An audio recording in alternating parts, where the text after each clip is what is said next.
I have a question for you. How do you pronounce this guy's name? Do you say Dale Carnegie or Dale Carnegie?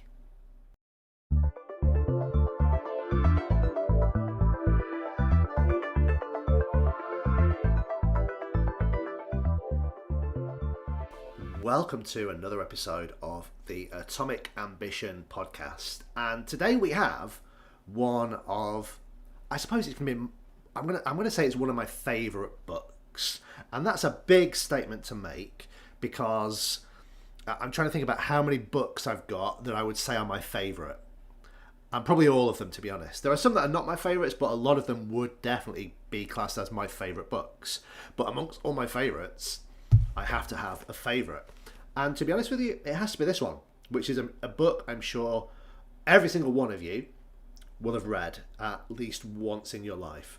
I've actually forgotten how many times I've read this book. It's definitely more than 10 times, but precisely how many I don't know. The one thing I always go back to this book for is the one element that we're talking about today, which is using someone's name.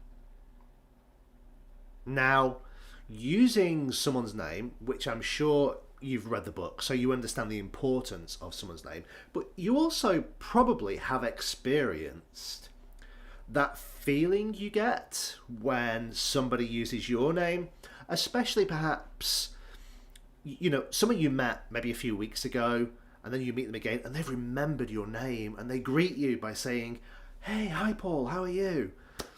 And the fact that they have remembered your name just feels so good.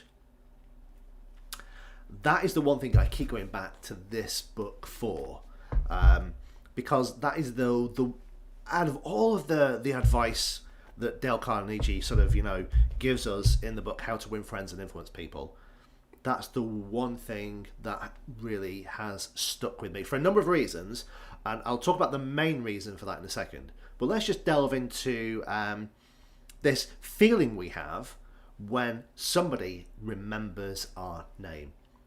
I'll be honest with you, I don't know how to describe it, but you know what I mean. Somebody has remembered your name, or somebody, I don't know, could you imagine the chief executive of your company, your business, maybe you work for a multinational, yeah? He's walking down the corridor, you're walking down the corridor, he looks at you, says hi, but he remembers your name. He doesn't just say, "Hi, how are you?" He says, "Hi, Paul, how are you?" How would that make you feel? That feeling, it just in your chest, in your stomach, in your mind-blowing that someone has remembered your name. It's a great feeling. And for the rest of the day, you will be 10 feet tall, shoulders back, you'll be unstoppable. We know that's true. I don't know why, but it's true. For me, personally, one of the things that I like about this technique is it stops my inner dialogue, in a sense. So not when someone remembers my name, but when I use someone's name, it forces me outwards rather than inwards. Now, I've spoken about, my personal struggles with being shy, being socially awkward, and my love of books like this, which have really, really helped me try and combat social awkwardness. I'm recovering, but I'm still in recovery, and it's still something I have to practice.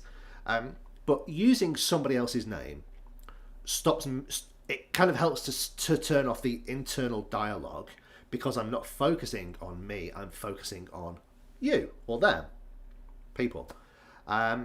So that's one of the ways this idea, the technique of using someone's name in communication, has really helped me. Okay. I also think that it helps me to build better connections. It builds rapport, let's just say.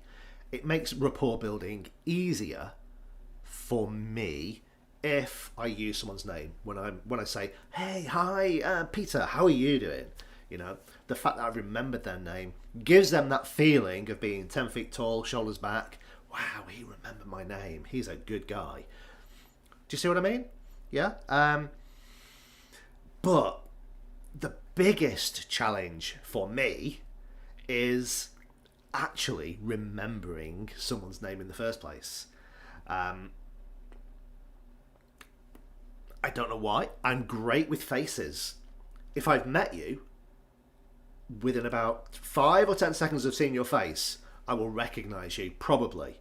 But I won't have a clue what your name is. Yeah, I don't know why. I have, there are lots of books and lots of techniques for learning someone's name. I've spoken.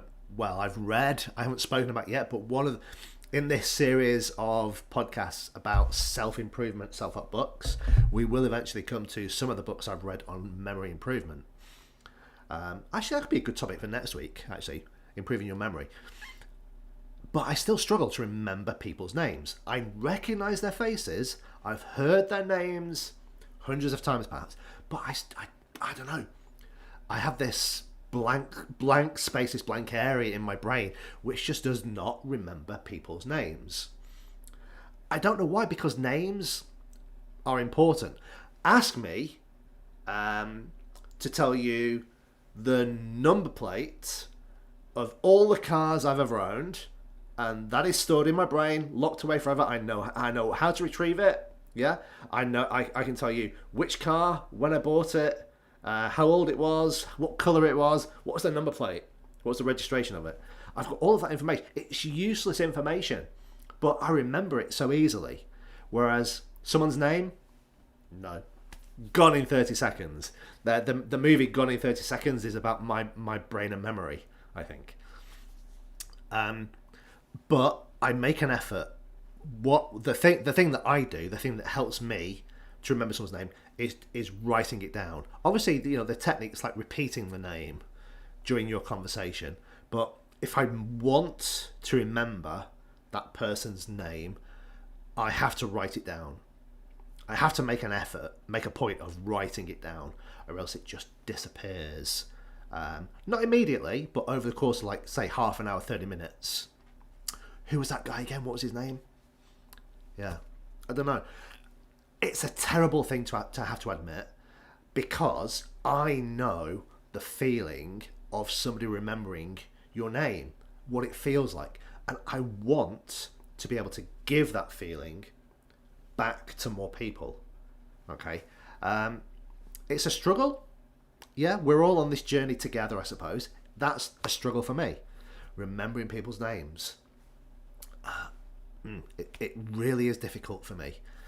But I keep going back to this book.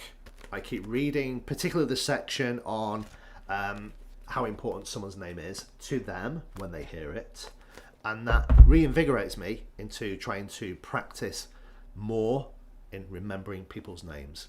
So if you haven't read this book, I'd be very, very surprised if you haven't read this book. Dale Carnegie's How to Win Friends and Influence People. Actually, let's talk about Dale Carnegie, or Dale Carnegie, because this is something important. Actually, knowing how to correctly pronounce somebody's name is just as important as remembering their name. And I don't know, I think in British English, Dale Carnegie. I'm going to ask for your opinions. Dale Carnegie, or if you're an American, Dale Carnegie. I know the place, Carnegie Hall. Yeah, so I imagine Americans, and Dale Carnegie was an American, so perhaps his pronunciation of the name was Dale Carnegie. For the past 25, 30 years, I've always referred to him as Dale Carnegie, because I'm British English, and that just looks like a Carnegie, not a Carnegie. So there you go. Okay, remembering their name, pronouncing it correctly, is also vitally important, I think. So, how to win friends and influence people using someone's name.